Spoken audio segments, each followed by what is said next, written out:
The America's Democrats podcast, a project of 21st Century Democrats, is made possible by contributions from our listeners. Want to do more? Go to americasdemocrats.org and click Donate. And thank you for allowing us to be your voice. And if you enjoy the show, please share it with your friends on Facebook and Twitter, and leave us a review on your favorite podcast app.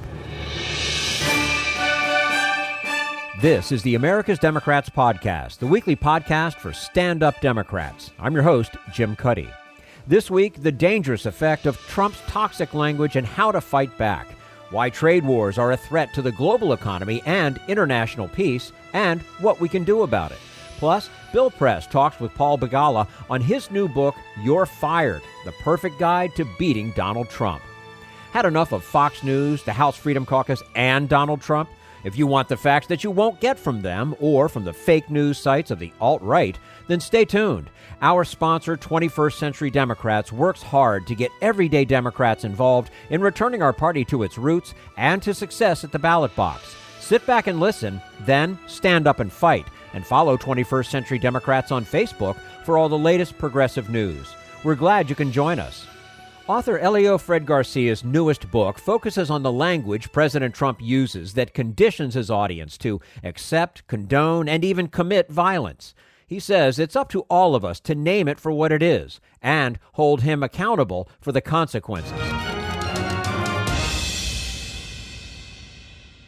And we say hello to Helio Garcia, president of the crisis management firm Logos Consulting Group, and is on the adjunct faculties of New York University and Columbia University. He is also the author, most recently, of Words on Fire, The Power of Incendiary Language and How to Confront It. Fred Garcia, thank you so much for joining us today on the America's Democrats podcast. Delighted to be here. Thanks. Our pleasure to have you with us. This documents 12 kinds of communication that have historically preceded acts of violence and that have led to civil unrest. We obviously can't go through all 12 in the time that we have today, but let's make it through a few. Sure. Starting with the dehumanizing language. What does that sound like, and how does Donald Trump use it? Dehumanizing is calling a group of people animals or vermin or rats, and calling their presence among us an infestation. And Donald Trump, as candidate, used that language. As president, used that language. And one of the trends I document in the book is that kind of language has been formally seen to diminish a society's capacity for empathy about that group, and has led people to take matters into their own hands and commit violence against members of that group. Now, here's a tangible public policy consequence of that. What do we do with animals? We put them in cages. We separate their offspring from the parents and never return them. And as a matter of public policy, in the spring of 2018, the American government took migrants who were seeking legal asylum and put them in cages and separated their children from the parents in the thousands with no mechanism for keeping track of which kids were from which parents. And we have even to this day deported the parents but kept the children in this country. We have also treated the migrants beyond government as unworthy of dignity and unworthy of equal treatment. And that is a predictable, foreseeable consequence of the dehumanization of a group. We've seen it in prior genocides. We've seen it in prior acts of terrorism. You also bring our attention to language that demonizes a rival or a critic. We've certainly heard Trump do this quite a bit. Is it effective when he does this, or do most people see through it?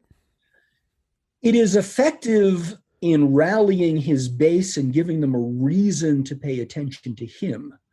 The other thing that it does is it becomes catnip to television news, and they go chasing the story of the demonization, and they stop paying attention to the underlying carnage in the government. So one of the trends we find is when the president needs to change the subject, whatever that subject might be, he demonizes. Now, he did that just the other day at one of his rallies in front of Mount Rushmore, where instead of talking about COVID-19, instead of talking about the scandal with Russians putting bounties on the head of US and NATO troops, he talked about Ilhan Omar, the congresswoman of color who wears a hijab, and said that she wants to harm the United States, that she is evil. That is precisely the play in the playbook that he's been doing from the very beginning. It's a distraction strategy, and it works. And a pretty disgusting one at that. Another example we want to talk about is language exaggerating risk.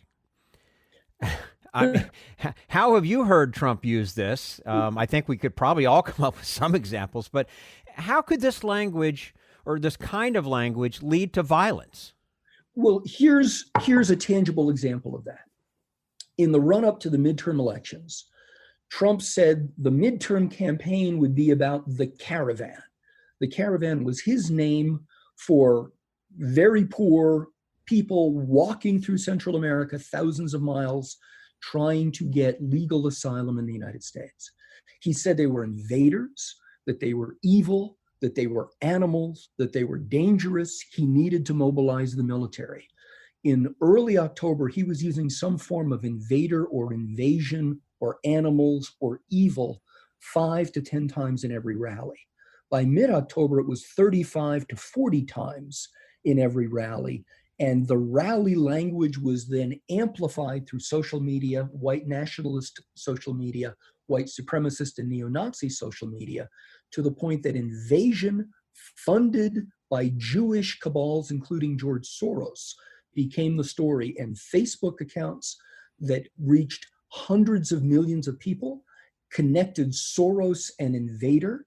Twitter accounts reaching 99 million people connected Soros and invader. What happened? A white supremacist, about 10 days before the election, walked into the Tree of Life synagogue, heavily armed. He killed 11 people. He wounded others. He then wounded a bunch of cops. He was himself wounded. When we looked at his social media, he had posted anti-Jewish white nationalist posts for 16 days before the attack. He said that the Jews were funding the invasion. He said, I see we've stopped calling them illegal aliens. We're calling them invaders. I like this. He posted the names and addresses of synagogues that were supporting a refugee resettlement agency called the Hebrew Immigrant Aid Society, or HIAS. And on the morning of the attack, he posted, I'm sick and tired of HIAS bringing in invaders to slaughter our people. Screw the optics. I'm going in. And then he killed 11 people. That is a direct lift of the language that Trump had been using persistently in all of his rallies and through white supremacist social media. The other thing that happened is the mail bomber sent a bomb to George Soros. The mail bomber sent bombs to President Obama, to Secretary Clinton, to Vice President Biden, to Senator Booker, to a dozen different people whom Trump had been demonizing throughout the midterm election. That is the kind of relationship between the triggering language and taking someone who's a latent white supremacist and activating them to commit mass murder. Now, every time Trump uses this kind of language, he does get criticized. But are we doing that enough? And can we do that more effectively? And if so, how? The news media typically does it in the form of a question. Aren't you worried that your language provokes violence? And he says, no, my language is very nice. When Trump called for the ban against people from 7 majority Muslim countries coming into the country, a judge said, no, you can't do that. Trump then tweeted, the judge is letting dangerous terrorists into the country, and there were massive amounts of death threats against that judge. Chris Wallace of Fox News, of all places, was interviewing Stephen Miller, the president's immigration advisor, and said, isn't it inappropriate for the president to tweet about the judge that leads to death threats? Stephen Miller took that question and said, no. The idea that a judge and a president can have a disagreement is part of American democracy. What What Wallace could have said is the president is using a form of language that has been documented to lead to death threats or worse, to assassination attempts. I call on the president to stop doing that. What I document in the book is 3 leaders, 2 political and 1 religious, who used language that put people's lives at risk and in one case actually caused a lot of deaths. They were called on it by people whom they cared about. So for example, John McCain and Sarah Palin had an ad saying Obama pals around with terrorists, and that Obama started his campaign in a terrorist living room.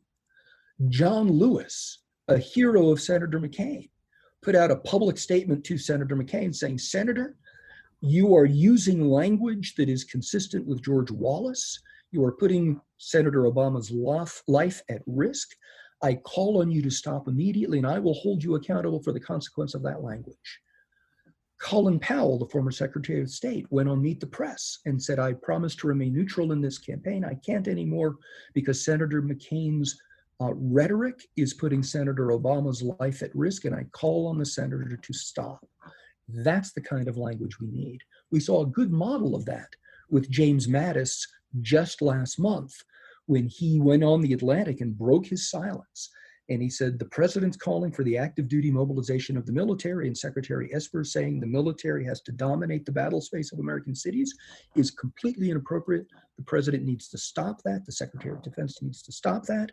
And Mr. President, in my entire time in the cabinet, you never once used language to unite, only to divide. The president stopped. Secretary Esper said, you're right, I'm not going to mobilize the military. A bunch of other 3- and 4-star generals and admirals came forward and said, we agree with Secretary Mattis. That's the kind of language that holds leaders accountable and gets them to stop.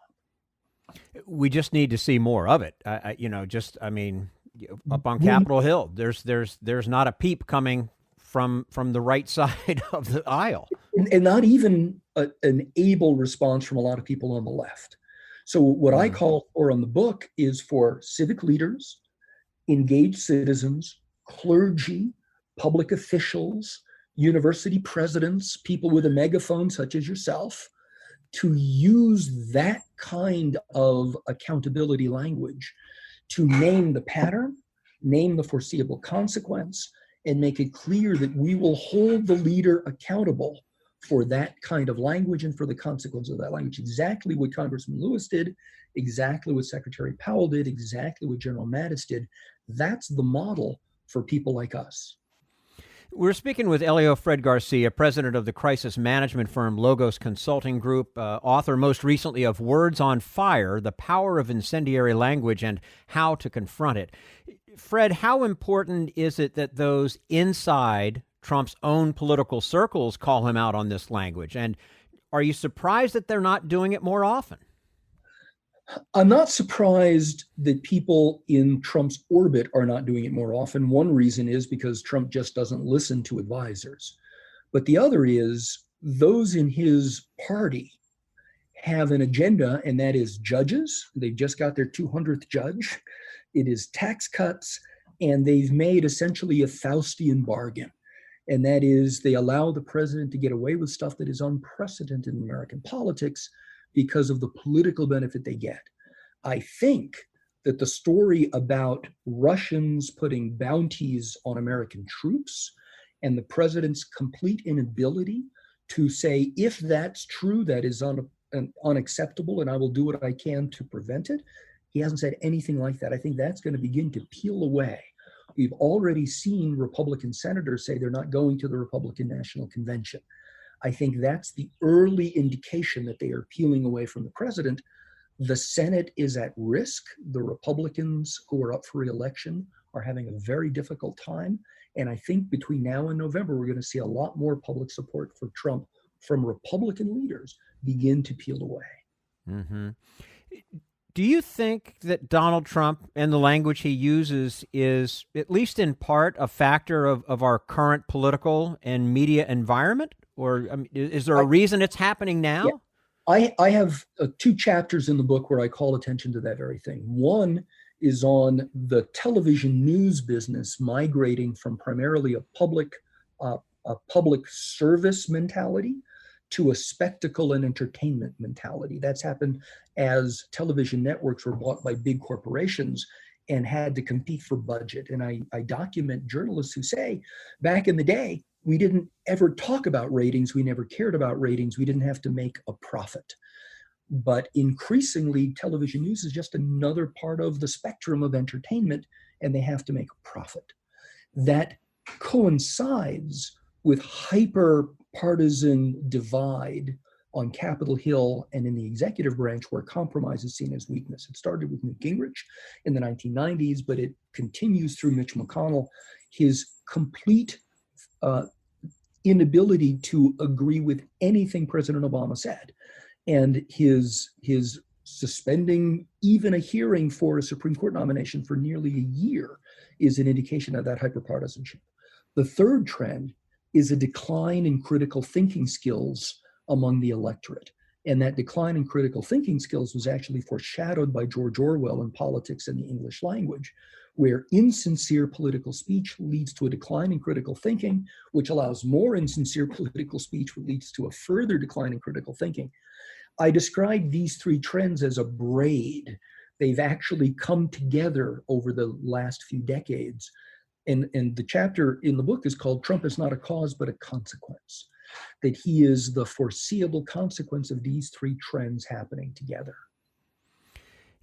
Before we let you go, as we head into an election year, quite frankly, we're in it, those who oppose Trump may feel tempted to kind of fight fire with fire, if that's what it takes. What do you say to anyone thinking that way?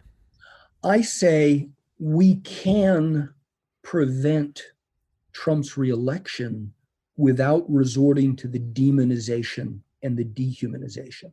What we need to do is call out Trump's behavior and Trump's language in unequivocal terms and point to the consequence of that language. The other thing I'm not a political consultant and I have no standing to advise Vice President Biden, but I would advise that he name his full cabinet and he show the difference between the competence of his proposed cabinet and the existing cabinet, and to show and have his shadow cabinet take on the existing cabinet. So have whoever's going to be the Attorney General take on Bill Barr, whoever's going to be the Secretary of State take on Pompeo, whoever's going to be the Secretary of Health and Human Services take on Alex Azar, and leave Vice President Biden and his running mate to take on Trump. But it's that sheer contrast between competence and incompetence that I think is going to be the closer in the election. Mm-hmm. I think we've started to see a little bit of it. I mean, the July 4th messages from the two, obviously the presumptive as well as the sitting president, Joe Biden's message was a heck of a lot different than President Trump's message. Indeed it was. And again, President Trump at Mount Rushmore just did his playbook. And one of the things I point to is he subjected the people in the rally to COVID-19. And there were 7,500 of them from 10 different states, including states that have a massive surge in infections. And that's going to cause an even greater public health crisis. The public health crisis, the Russian bounties, and the president's just inability to do anything on either the economy or on public health collectively are what is going to move public opinion away from the president. November can't come soon enough. I can't wait. Fred Garcia, president of the crisis management firm Logos Consulting Group, adjunct faculties of New York University and Columbia University, and also, of course, the author most recently of Words on Fire, The Power of Incendiary Language and How to Confront It. Fred, thank you so much for your time with us today on the America's Democrats podcast. We'd love to have you back and talk some more about it soon.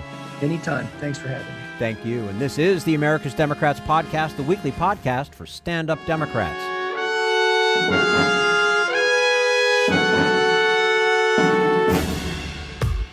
We want you to sit back and listen to this americasdemocrats.org podcast, a project of 21st Century Democrats. But we need you to stand up and fight. Do you want to get involved and help get our party back to its roots and to success at the ballot box? You can make your contribution to help us keep this show going and to elect Democrats who will stand up for democratic principles. Go to americasdemocrats.org and click on Donate at the top of the page. This Social Security measure, I believe that we must pass legislation to provide medical care.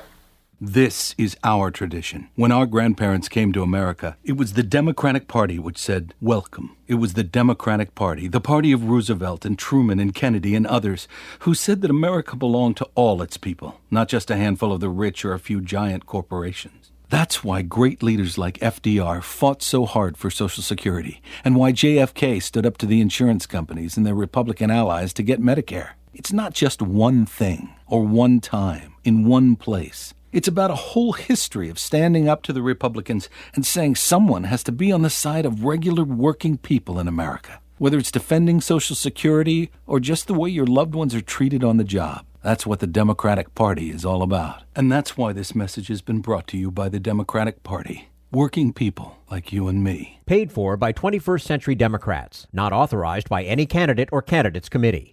This is the America's Democrats podcast, the weekly podcast for stand-up Democrats. Coming up next, how inequality drives trade decisions and how trade policy drives up inequality. But first, we turn to Jim Hightower, America's #1 populist, for his common sense commentary. Socialism, snarled the Donald at a recent pep rally of far-right Republicans. And the obedient crowd of Trumpistas snarled back in unison, socialism. There you have the entire intellectual content of the GOP's 2020 re-election strategy under Generalissimo Trump. Slap Democrats with a scurrilous campaign, branding them as Lenin, Trotsky, Stalin reincarnate. It's not just Trump hissing out the socialist label in a frantic McCarthy-esque attempt to make it stick by mindless repetition, but also Republican lawmakers. Unfortunately for them, they're overplaying a weak hand and bumbling over their own ignorance. Texas Senator John Cornyn, for example, compared Democrats who support ideas like Medicare for all to Mussolini. Apparently, Cornyn is unaware that the brutish Italian dictator was no socialist but a fascist. Mussolini's ideology of ultranationalism, masculine authoritarianism, suppression of democratic rights, and rule by wealthy elites is the opposite of the Democratic agenda. Indeed, it describes the policies of, guess who? Trump and his acolytes, including Cornyn. The real problem for the GOP, however, is not merely that squawking socialism makes them sound like nutty old fuddy-duddies, but that the Democratic policies they're attacking are enormously popular with America's workaday majority. Government-backed health care for all? Sure. Why should CEOs and Congress critters be the only ones to get this? Affordable higher education? Of course, for that helps all of America. A wealth tax on corporate giants and the super-rich? Long overdue. Restore the rights of labor and restrain the rise of monopolies? Yes. This is Jim Hightower saying, far from socialism, this is democratic populism, an honest popular rebellion against the corporate plutocracy promoted by Trump and Cornyn. Which side are you on? If you like these feisty pops of populism that Hightower zings out on the airwaves, check out the Hightower Lowdown. Jim's monthly newsletter provides the in-depth lowdown on what the greed heads of Wall Street and the boneheads of Washington are doing to us behind the scenes. With Hightower's saucy Texas humor and truth-telling populist perspective, the lowdown literally can lift you up. And get this, you can have the lowdown delivered to your mailbox or email each month for only $15 a year. Yes, 12 issues, only $15. Check it out, hightowerlowdown.org.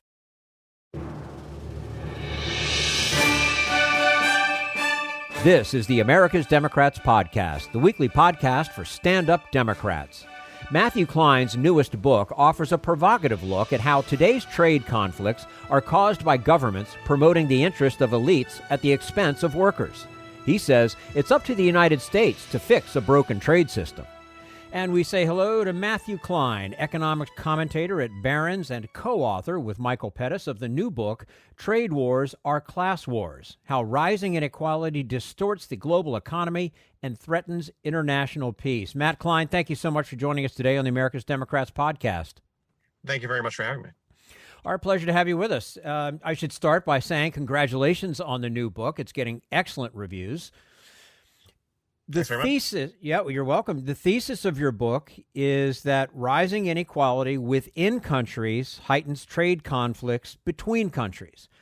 Beginning with the exporter side, how do you see class driving trade decisions? Absolutely. So the problem of the world globally is that there's a lot of productive capacity available, but there isn't enough consumption to absorb everything that's being produced. This isn't because everyone's material needs are being met. We have plenty of poverty, obviously, but it's a question of the distribution of spending power. And so in particular, you have a lot of people who are paid much less than the value of what they produce. They can't afford to consume the things that they produce, and that leads to an excess, and that has to get exported somewhere. And that's what's showing up in places such as China and Germany and elsewhere. And that's why these societies are producing so many exports that go to other parts of the world. Now, as your book makes clear, even as inequality may drive trade decisions on the exporter side, those decisions also drive up inequality on the importer side. How does this happen exactly? So every export has to be met with an import somewhere else. Everything has to balance globally. So if you have situations, in Germany and China and elsewhere, where workers are unable to afford to buy things, and you have these sort of excess profits accumulating among the rich in those societies, the counterpart to those transactions is that other people elsewhere have to be taking on a lot of debt to buy more than they're able to produce. And that happens to be the case in the United States in particular, but also other societies, that this necessarily means that there's going to be a lot of borrowing, which generally is going to benefit people in the financial sector who are creating this debt to sell to the rich in other countries. And it's also going to generally correspond to a destruction of a domestic manufacturing base, which is something we saw particularly in the United States, where essentially you have, because of so much excess production coming into the U.S. from other places, people who are producing things domestically who could have competed with that, they're deprived of jobs. Those good middle-class jobs vanish, at the same time as you have profits accruing to the financiers in the United States and elsewhere who are providing the financing, and also, of course, the shareholders in multinational companies that relocated production to places where workers are underpaid, particularly China, but also some other countries as well. Mm-hmm. Now, I think it's important to talk about how we got to this point. And I mean, as you say, it's not an issue of national character, but a concentration of wealth. How has that changed over recent years to have such a big impact on trade decisions? So there's been a lot of research on sort of the political science side of why things started to change when they did. And it happened in different countries. But basically in the 1980s, you start seeing political shifts driven by ideology, driven by other things that led to changes in the distribution of wealth and income in a lot of societies. And the story we tell in our book is really focused on post-1989 and focusing in particular on China and Germany. Very different stories, but both really tied to that key year.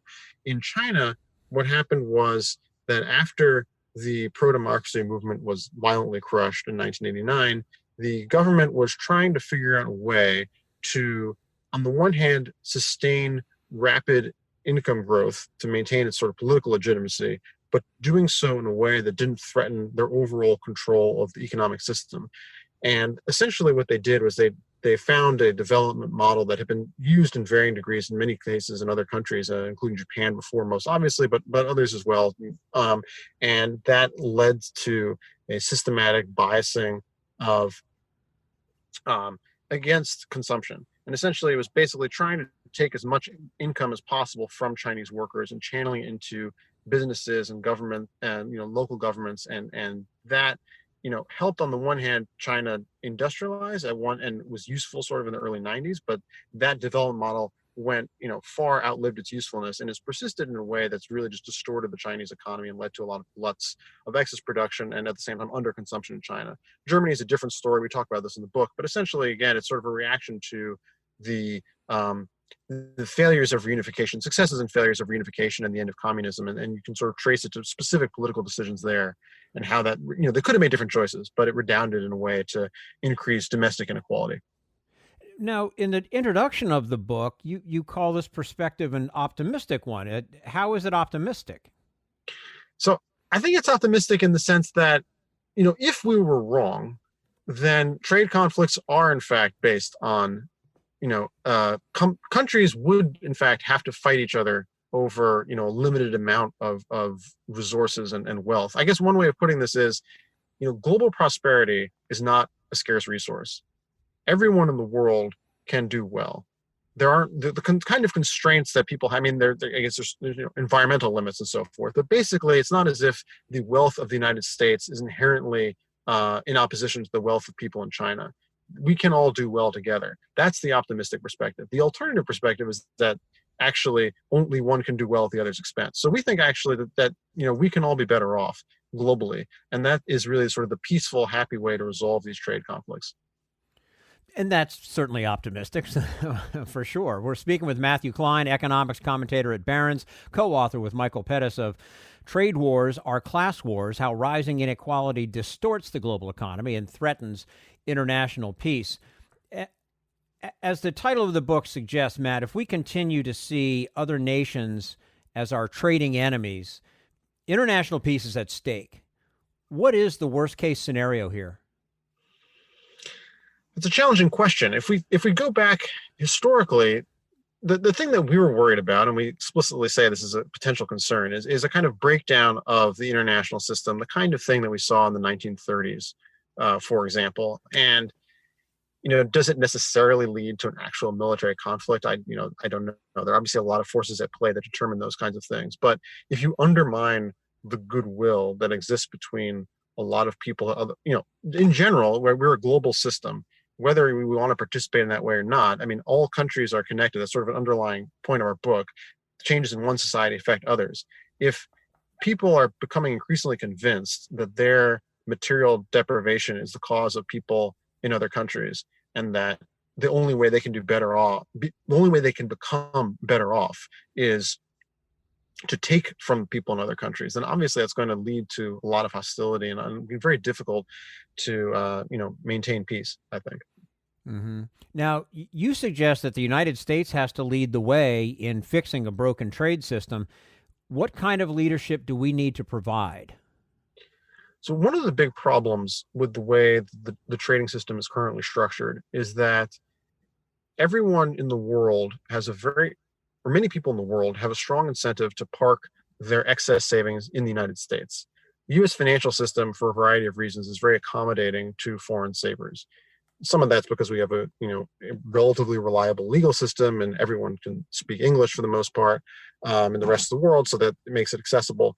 But the downside of this for Americans is that the U.S. economy is the largest single economy in the world, but it's only about a quarter of the global economy. So if the other 3/4 of the global economy, they have particular needs in terms of savings or borrowing, then it means that the United States is going to disproportionately bear the brunt of that in its own domestic economy. And that's essentially what we've seen in the past 20, 30 years. And the reason why we had such this massive housing debt bubble, the reason why we had such large manufacturing trade deficits at the expense of domestic production is a consequence of how the U.S. domestic economy was sort of forced to absorb and adapt to pressures from outside. And that's unsustainable for the U.S., and it's not good for the rest of the world. The other way of looking at this, which is a connected way, is that to the extent that we're seeing, and we have seen, the persistent exploitation of people in other countries, and that lead to this excess production and exports, that is only possible to the extent that there is a market for the excess production and excess savings, which is the United States. So in theory, if the United States found a way to redirect those excesses, then that might potentially lead to constructive changes in those countries as well. Now, many politicians, including our president, have built political capital by actually demonizing our trading partners. Do you believe the public is ready for a trade policy that focuses more on shared prosperity as opposed to nationalist competition? I would hope so. I mean, I think that the key thing is that looking at it as country by country isn't really the right way to think about it. That, as we say in the book, Chinese workers and American workers are not enemies. The reason that American workers have been harmed by Chinese government policies is because those policies have directly harmed people in China and prevented people in China from spending the money that they should be earning relative to what they're producing. If people in other countries are producing things that are valuable and people in the United States want to buy those things, that's totally fine. If people elsewhere are getting paid commensurately, they have more money, they can buy more things, and everyone can become better off. The problem is that there's something that's breaking that process from happening. And what essentially is happening is that a lot of money that should have been paid to workers and ordinary people is being taken by business elites, by government elites and so forth, corporate profits. And that's ultimately breaking the trading system. So, foreigners are not the problem. And as long as we can understand that, then I think we're fine. The problem is the people who are essentially preventing income from being spent on goods and services that create jobs for everyone. Fair to say that we're creating our own problem? Absolutely. And we talk about this quite a bit in the book. I mean, one of the things that's interesting, we can go on this for a long time, but, the U.S. obviously has become a much more unequal society over time as well, just like, China and Germany. And the interesting question is, why does the U.S. not have a trade surplus the way, say, Germany does? And, we spend a lot of time talking about this. It relates back to the situation I discussed earlier about the U.S. financial system being very accommodating to the rest of the world. So there's sort of countervailing forces here. But it's absolutely correct that the U.S. that U.S. elites, particularly, to the extent that you have executives of multinational companies that are very willing to exploit or take advantage of underpaid workers elsewhere, and you have a financial sector that is very empowered and is very happy to continue supporting a system that leads to a lot of excess borrowing in the United States and trade deficits in the United States, then yes, that's also certainly true. The U.S. is that people in the U.S. are contributing negatively. Mm-hmm. The name of the book, Trade Wars Are Class Wars, How Rising Inequality Distorts the Global Economy and Threatens International Peace. It's a great read. I encourage you to check it out. Matthew Klein, economics commentator at Barron's, co-authored with Michael Pettis. And Matt, we appreciate your time with us today on the America's Democrats podcast. We'd love to have you back again soon. Thank you very much for having me. You're quite welcome, and thanks for being here. And this is the America's Democrats podcast, the weekly podcast for stand-up Democrats.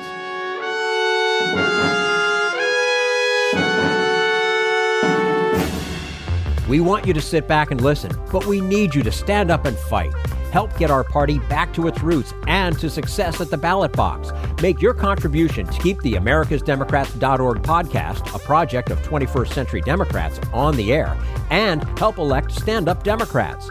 Go to AmericasDemocrats.org and click on Donate at the top of the page.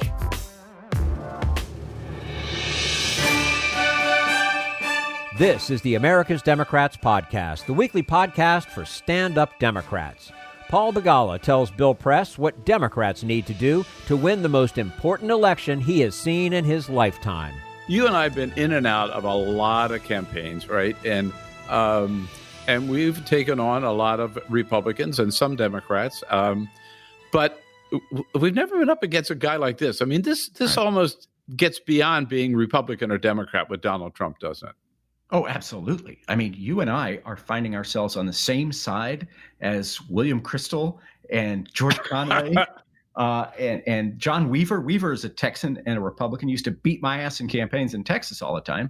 Now he's on the same side.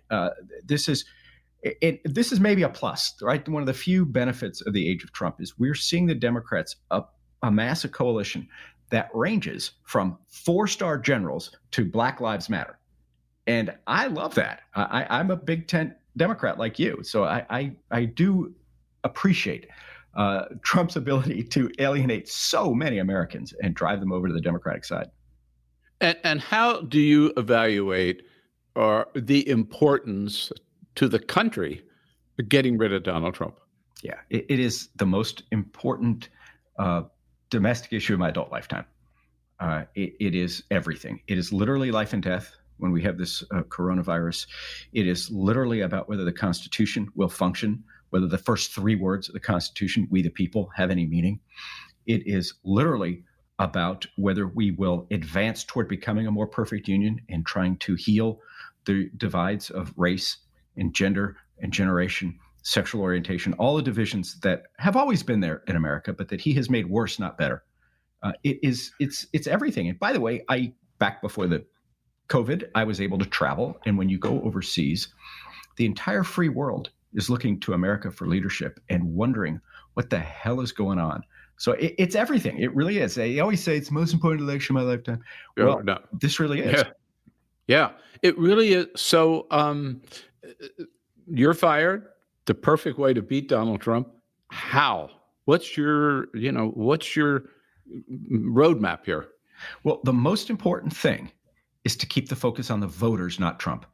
and this is something I got wrong, Bill, and I opened the book with a whole chapter called Mea Culpa, which as good Catholic boys we know, right? My fault. My fault. I, among others, but I take personal responsibility. I helped direct the negative campaign against Trump for a super PAC. And we focused on his character, which is in the sewer. He is the person of worst character in the history of the American presidency. He lies. He says racist things. He says sexist things. He says homophobic things. He says anti-Islamic things. But I didn't tie that to people's lives. I didn't explain to people in our advertising why this man of such terrible character could cost you your job, your life, your health care, your security. I didn't close that loop. And so the Democrats need to do, the most important thing is to keep the focus on the voters and not on Trump. Yes, we have to fire Trump. That's the whole point of the book. It's the whole point of the election. But why? We have to fire Trump because he has done terrible damage to the real lives of real Americans who deserve a president. And they don't have one now. And I think that's the most important thing. Remember in City Slickers where Jack Palance says, the main thing is to keep the main thing the main thing. Yeah, right. So and it's the voters, stupid. And so does that mean the people who did not vote the last time, and we know where there are a lot of those, or does that mean the people who did vote to give Donald Trump a chance the last time? Right, both. I mean, both and Democrat. Democrats have got to find ways that simultaneously motivate people in our coalition, which I describe in the book. There's a whole chapter on the rising American electorate. People of color, young people, women, especially unmarried women, people with no religious faith. Those four groups are exploding in the electorate. The Democrats have, if the Democrats engage them, they tend to vote overwhelmingly Democratic. And at the same time, we have to reach out. There are a lot of disaffected Trump voters in rural America. There are so many in the suburbs that Nancy Pelosi was able to flip the House. But there's also, I think, a lot of votes out in farm country, in small towns, where Trump has betrayed them and screwed them to the wall, and I think we can get them. So I'm for all of the above. And the way to do it is to find issues that are web issues, not wedge issues, issues that stitch folks back together. If I tell you about a place that is where the schools are failing and the hospitals are closing and people are addicted to drugs and domestic abuse is going through the roof, you have no idea if I'm talking about the cities, the suburbs, or rural America, right? We all have very similar problems if you stop and think about it. And that's what I'm trying to do is make sure the Democratic Party becomes inclusive of everybody. Is it enough for the Democratic Party just to be not Donald Trump? No. Or for great point. Yeah. No, you gotta. What was I think it was Gil Scott Heron who used to say you got to stand for something or you'll fall for anything. Yeah, right. Who is probably the first rapper. The book is about firing Trump and why, but I do conclude it with an entire chapter about national service, something Democrats ought to be for.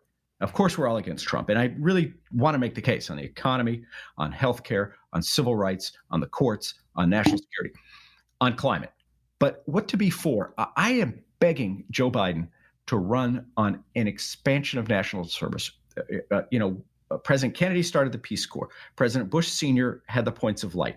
Then President Clinton created AmeriCorps. W preserved it, and President Obama expanded it. So we have a wonderful bipartisan history of presidents calling us to serve. But for all that, right now there's 75,000 people in AmeriCorps. Well, that's great. Do you know there's 42 million young people between the ages of 20 and 30? Wow. And their unemployment rate's got to be 50% now. So instead of 75,000, how about 1 million? Or 5 million, 10 million. I want to throw open the doors of service to any person who wants to serve their country. And if you serve us for 2 years in a nursing home, in a COVID ward, I've got a buddy, you may know him, Steve Domenico. He's one of my college roommate, my best friend. He's out on the Navajo Nation right now. He's serving his fellow Americans who are our Navajo brothers and sisters are besieged with COVID. He's doing it because he's a great guy. But what if AmeriCorps were doing more of that? What if there were opportunities for anybody who wants to serve? So what it would do is rebuild America. It would also repair the ties that bind. Because as you know, when you serve with someone who's different from you and you develop an empathy for them, it's really hard to hate people anymore. The example I cite in the book is my brother-in-law. Yves Estelle. Yves Estelle is Princeton-educated, Paris-born, millionaire genius. He loved his adopted country so much, he's an immigrant, that he had signed up for the United States Army. And his service in the Army, where he crawled through the mud in Fort Sill, Oklahoma, made him so much more of an American because he served with people from inner cities, people from small towns and farms.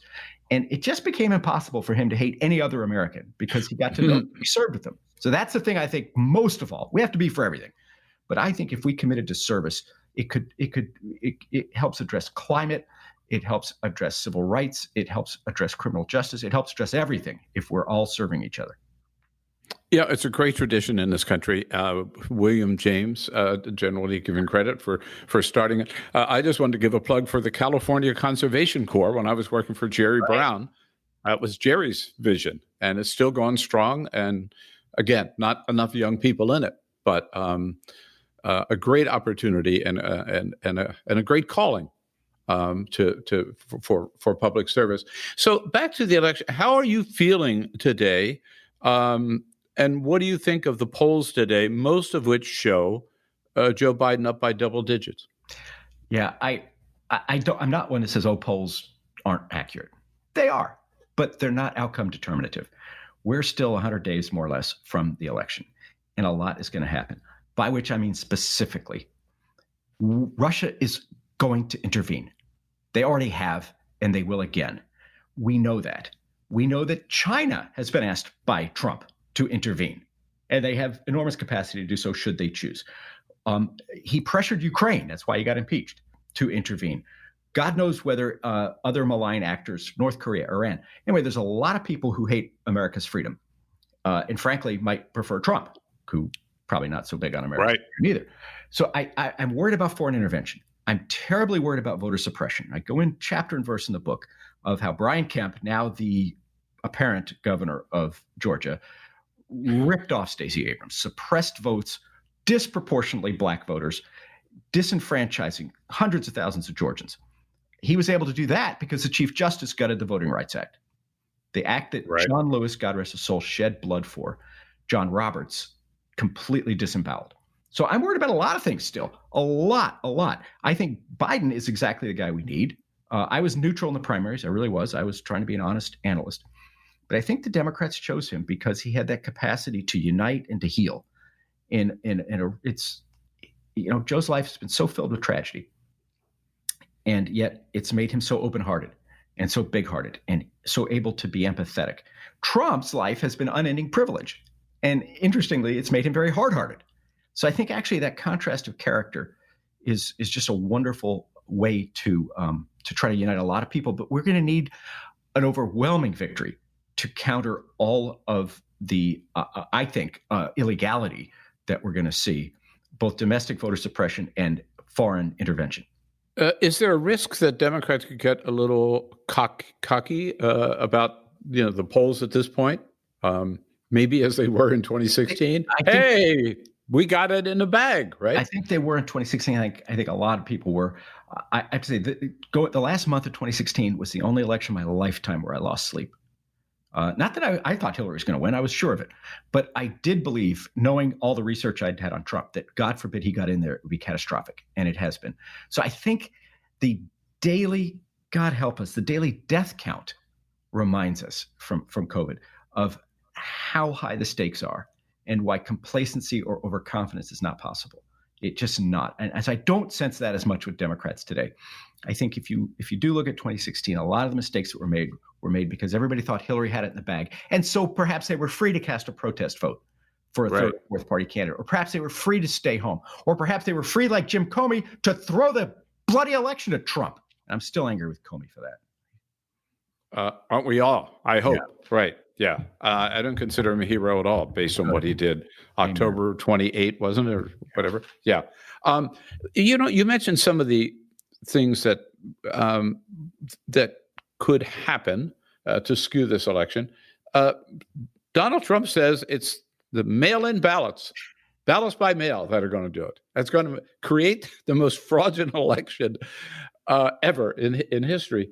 Hey, Paul, when I was Democratic chairman of California, we we worked our ass off to get people to vote by mail, but we always figured that the Republicans were better at that than we were. Exactly. Right?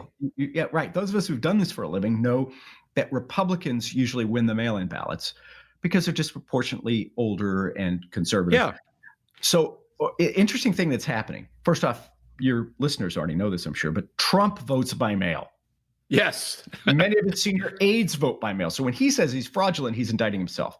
It is not fraudulent. There are a number of states that conduct their elections almost entirely by mail. Most interestingly, Utah. Hardly a state of left-wing radicalism, hardly a Democratic bastion. The good folks in Utah, like progressive people in Oregon, have run perfectly clean elections. Whether it's a Democratic state like Oregon or a traditionally Republican state like Utah, vote by mail is safe, it's honest, it's ethical, it's the best way to vote. And I'm actually intrigued at the results. What's happening when Trump does this, Bill, I've seen research on this polling data. He's depressing his own voters from voting by mail. Because, Trump voters, and there are a lot of them, the hardcore ones, they just worship and adore him. And so when he says vote by mail is bad, they say, well, I won't do it. Our side knows that Trump is full of beans. And it's so in a weird way, his campaign against vote by mail could boomerang against him, telling his own voters to stay home. Can I make one more plug, though? Absolutely. Mark Elias, who you know, is the foremost voting rights lawyer in America. And I quote him terrifically in the book because he's so able. He says, all of your listeners, if they can, should volunteer to be poll watchers. Not poll watchers, poll workers. Excuse me, poll workers. Yeah. More than half of our poll workers are over the age of 60. A huge percentage are over the age of 75. They're the most vulnerable to COVID. So we need younger listeners to step up and to go work the polls. Set your partisan hat aside for a couple of hours and just go be a patriot, be a good citizen, wear a mask, wear protective gear. But if you can, younger Americans need to step up and be poll workers. It's the best thing you can do to protect our democracy on Election Day. You and I have known Joe Biden for a long time. He's a good man. He is everything that Donald Trump is not.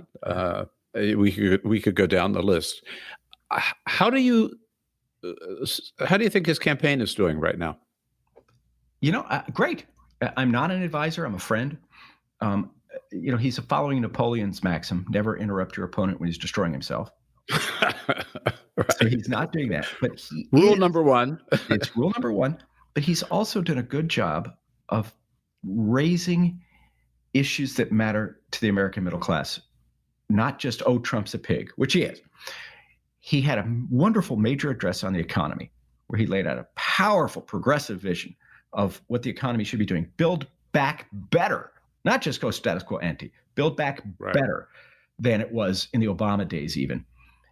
Now, this week, he's giving a major speech about childcare and other issues that will help working moms and dads be good parents and good employees.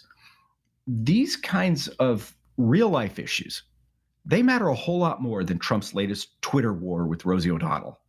Or I guess nowadays it's Bubba Wallace, the African-American NASCAR driver. Not that those things don't matter, but I think Joe has done a really good job of remembering that elections have consequences, elections matter, and telling voters, the main point of this book, your life will be better under a Biden presidency. It's not just enough that we'll fumigate the White House and Trump will be gone. You'll have a chance to have affordable, high-quality childcare. You'll have a chance to expand Obamacare to cover all Americans with a public option so you can buy into Medicare. You'll have a chance to live a longer, better life in a more just country. And so that side of it, I think he's doing a terrific job of.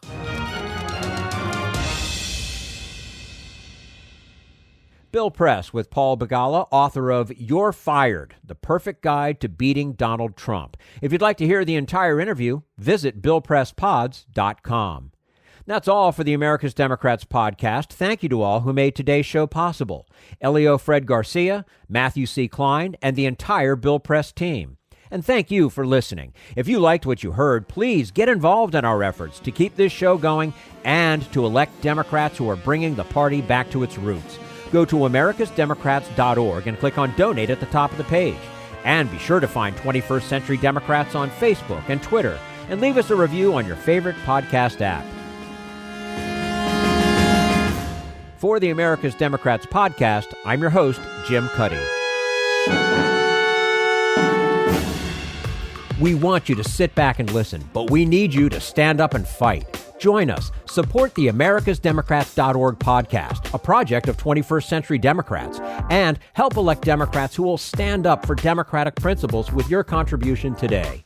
Go to americasdemocrats.org and click on Donate at the top of the page.